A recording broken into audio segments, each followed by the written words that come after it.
दीवारों ने रोक लिया, हर बार समंदर ने साथ छोड़ दिया, हर बार किस्मत ने साजिश कर दी। लेकिन इस दफा कहानी अलग थी।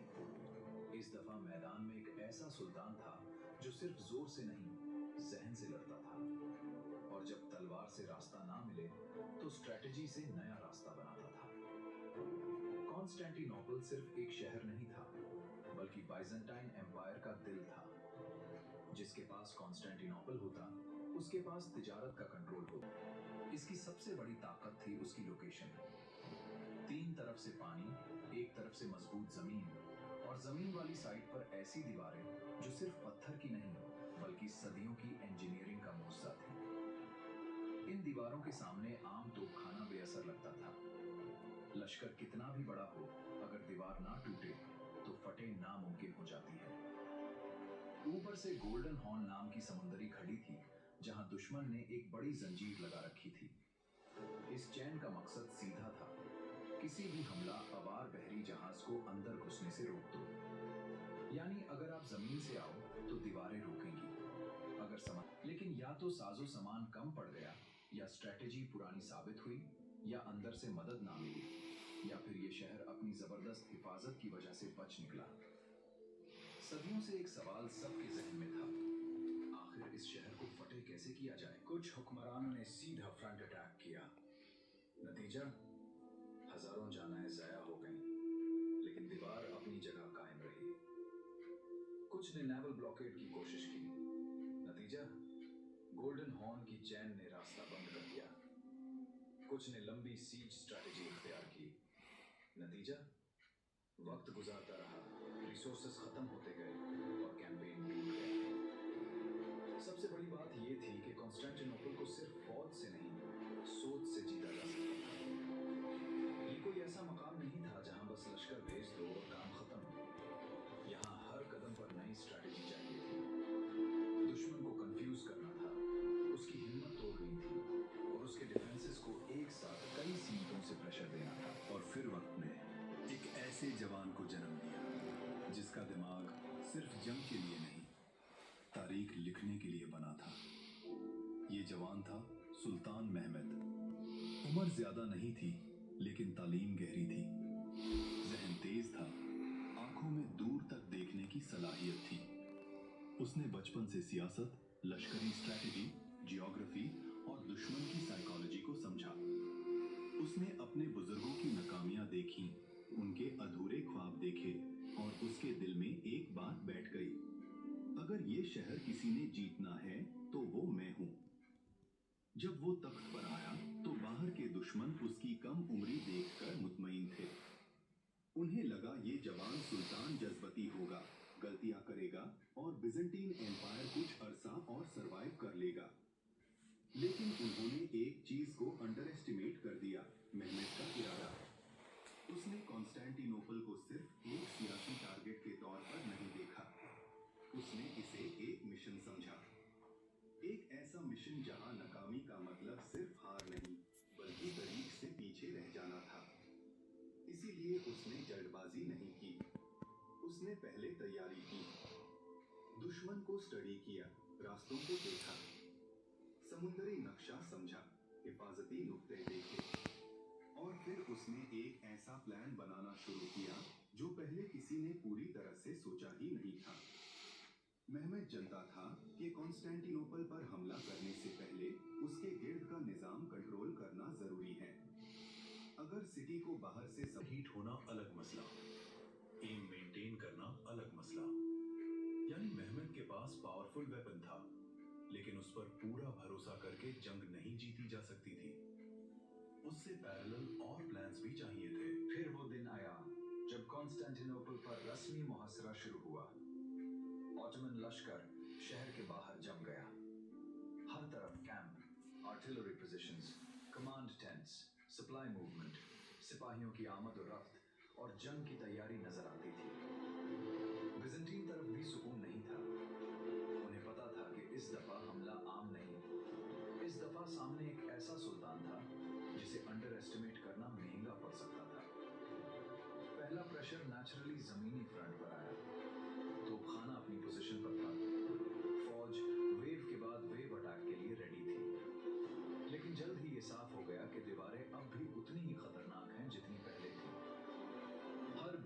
फौरन रिपेयर किया जाता, हर कमजोरी को डिफेंडर कवर कर लेता, हर ऑटोमन पुश का जवाब बिजेंटीन डिफेंस देता।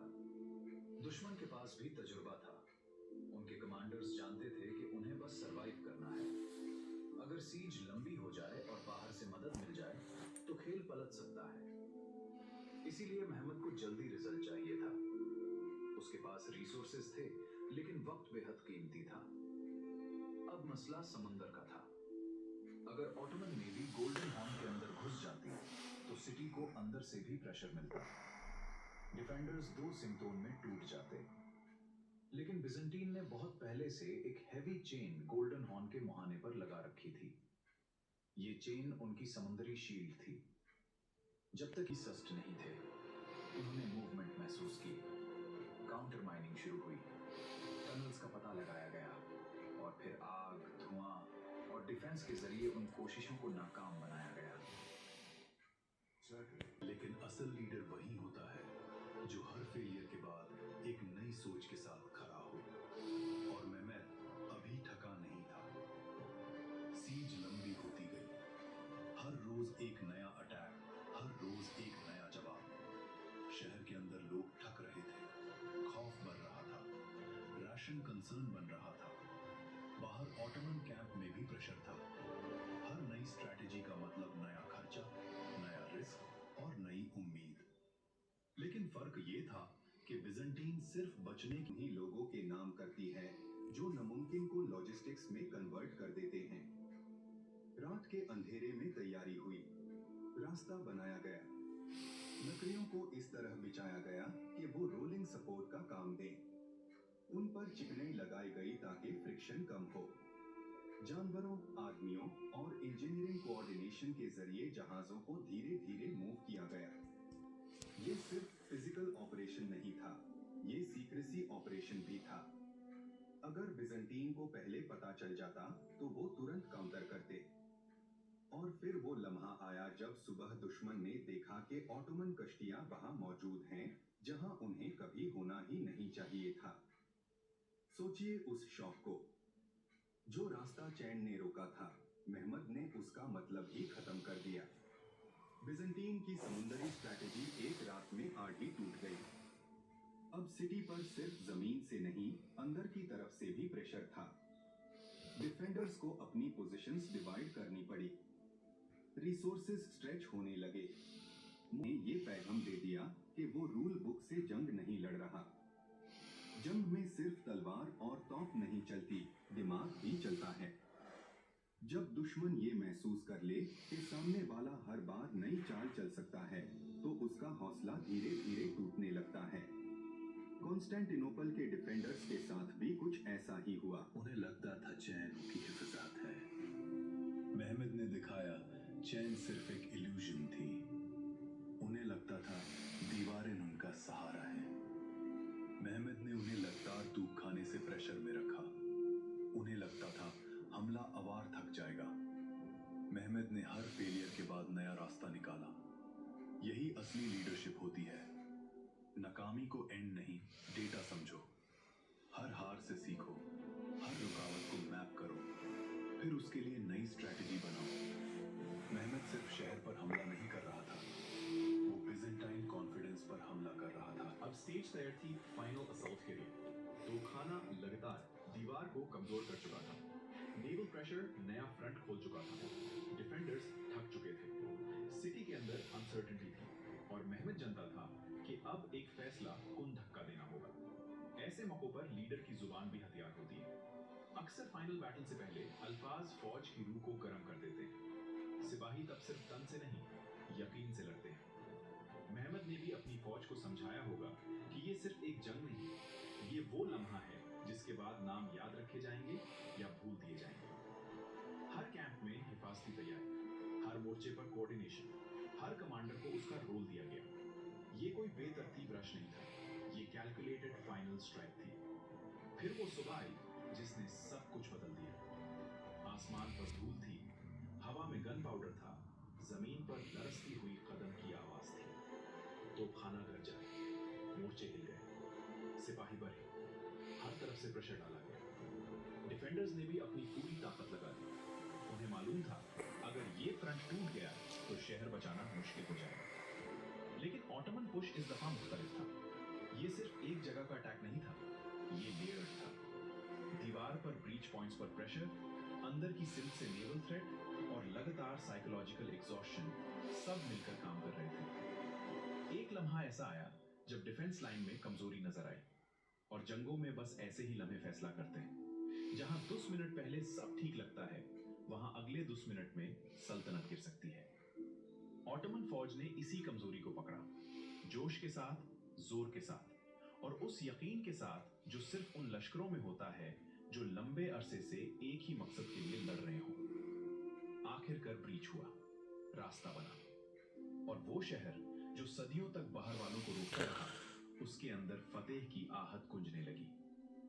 जब कॉन्स्टेंटिनोपल की डिफेंस टूटने लगी तो असल में सिर्फ एक शहर नहीं गिरा, एक दौर गिरने लगा। बिजेंटाइन एम्पायर, जो कभी दुनिया की अजीम ताकत हुआ करता था, अब अपने आखिरी सांसों पर था। जो दीवारें सदियों तक बचाती रही थीं, अब उन पर फतेह का परचम लहरा रहा था। शहर के अंदर अफरा तफरी का माहौल था। कुछ लोग भागे, कुछ ने पनत ढूंढी, कुछ ने आखिरी मुकाबला किया, लेकिन अब नतीजा तय हो चुका था। महमद ने जो ख्वाब देखा था वो हकीकत बन चुका था। एक जवान सुल्तान ने वो कर दिखाया जो बुजुर्ग बादशाह ना कर सके। इसीलिए उसका नाम महमद से महमद फातिह बन गया, यानी फतेह करने वाला। कॉन्स्टेंटिनोपल की फतेह के बाद सब कुछ बदल गया। पावर बैलेंस बदल गया, ट्रेड रूट्स का फ्यूचर बदल गया, यूरोप और एशिया के दरमियान सियासी इक्वेशन बदल गई, और ऑटोमन एम्पायर अब सिर्फ एक रीजनल कुव्वत नहीं रहा, बल्कि ग्लोबल तरीक का सेंट्रल प्लेयर बन गया। इस फतेह का सिंबॉलिक पहलू भी बहुत गहरा था। एक पुरानी सल्तनत का दौर खत्म हुआ, एक नई कुव्वत का दौर शुरू हुआ, और उस शहर ने जो कभी बिजेंटाइन कैपिटल था, धीरे धीरे ऑटोमन आइडेंटिटी अपनानी शुरू कर दी। अगर इस कहानी को सिर्फ हिस्ट्री समझकर छोड़ दिया जाए तो हम आधी बात समझेंगे। असल लेसन ये है कि महमद ने हमें लीडरशिप का फॉर्मूला दिया। बड़ा मकसद रखने के लिए बड़ी उम्र जरूरी नहीं, बड़ा इरादा जरूरी होता है। हर स्ट्रॉन्ग सिस्टम का एक वीक पॉइंट होता है। अगर वो फ्रंट पर नहीं मिलता तो साइड पर मिलेगा। स्ट्रैटेजी फेल हो जाए तो मिशन मत छोड़ो, स्ट्रैटेजी बदलो। सोचिए, अगर महमद भी पहली, दूसरी या तीसरी नाकामी के बाद रुक जाता तो शायद तारीख कुछ और होती।